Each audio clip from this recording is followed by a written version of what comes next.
Om Swastiastu. Assalamualaikum warahmatullahi wabarakatuh. Salam sejahtera, salam namo buddhaya bagi kita semua. Kembali lagi bersama saya Iputu Andi Sumariasa, mahasiswa Universitas Terbuka dari UPBJJ Tabanan.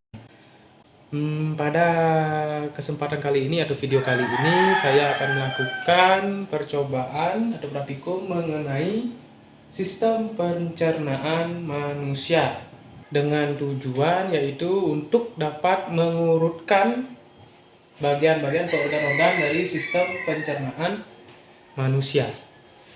Baik, tanpa berlama-lama lagi, langsung saya akan lakukan percobaannya.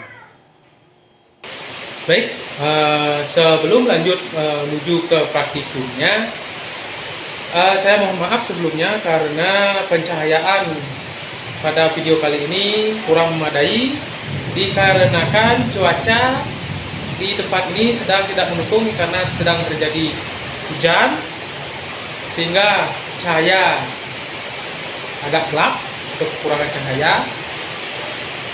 Jadi mohon permaklumannya.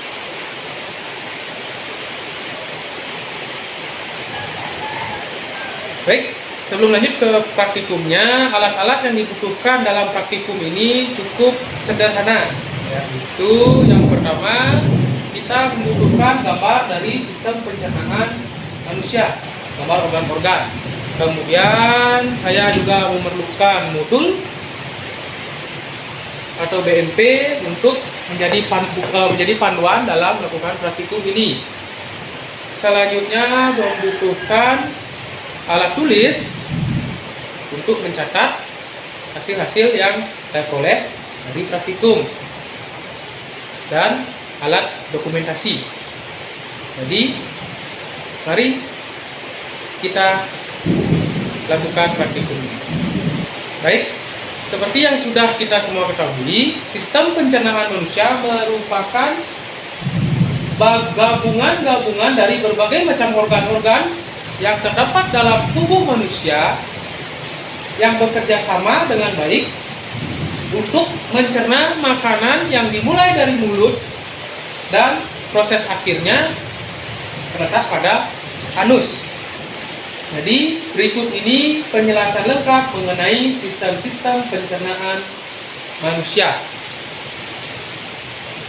Yang pertama, proses pertama diawali dari mulut.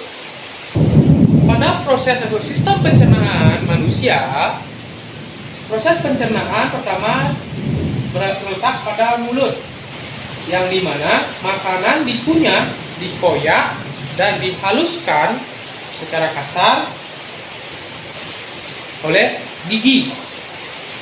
Kemudian dibantu dengan adanya lidah yang menghasilkan kelenjar atau menghasilkan enzim pemecah karbohidrat yang dimana bernama enzim amilase, bertugas untuk mengubah zat tepung polisakarida menjadi zat gula disakarida.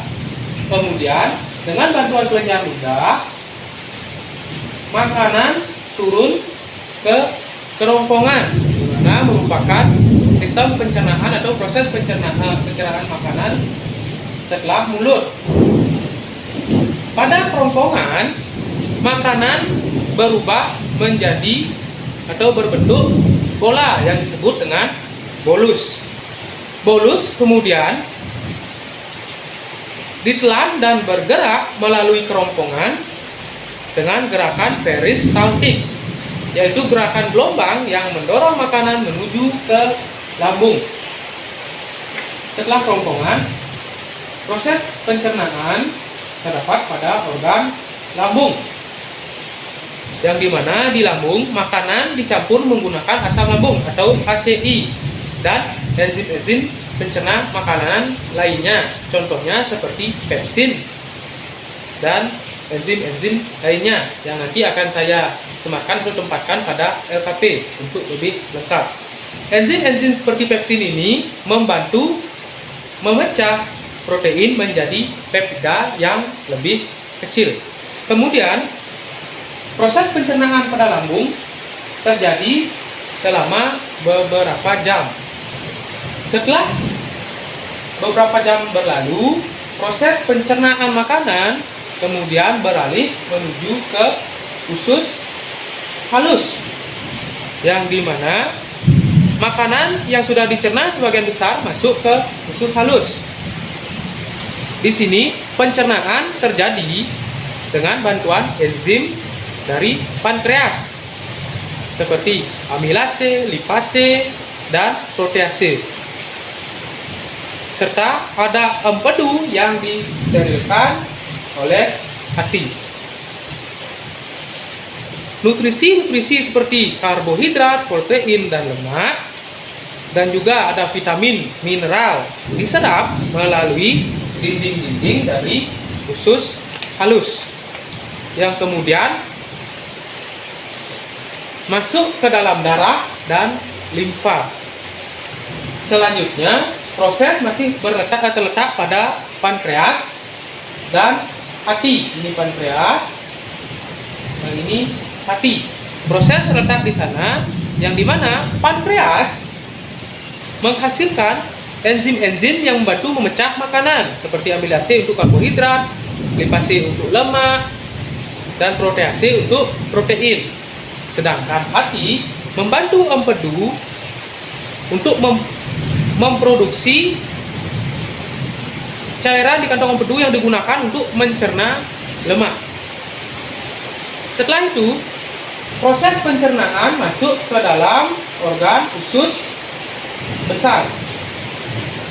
Setelah makanan dicerna pada usus halus atau diserap di usus halus, sisa-sisa makanan yang tidak diserap pada usus halus masuk ke usus besar.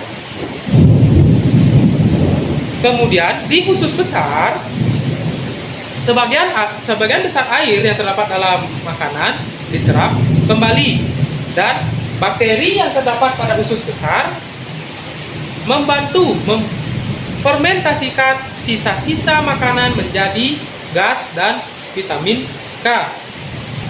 Kemudian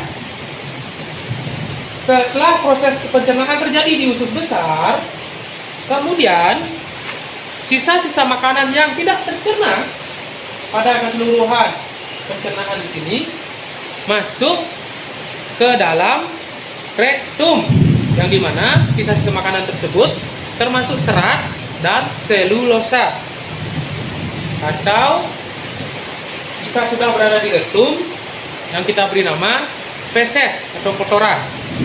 Kemudian selang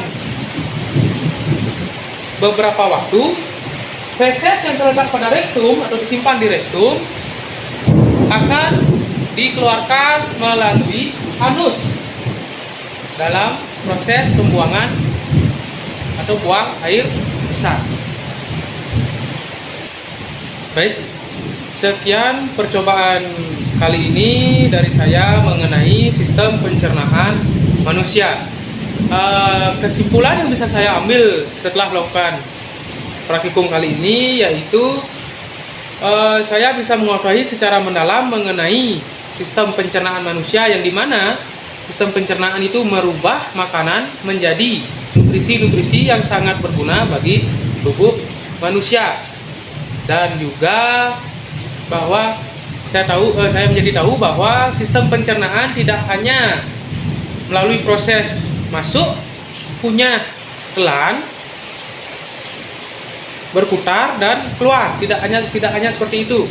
Akan tetapi dalam sistem pencernaan manusia terdapat juga organ-organ yang saling bekerja sama dengan baik sehingga dapat mencerna dan memisahkan mana yang baik, mana yang buruk dari makanan yang masuk ke dalam sistem pencernaan, sehingga bisa diproses dan diserap bagi keuntungan tubuh kita.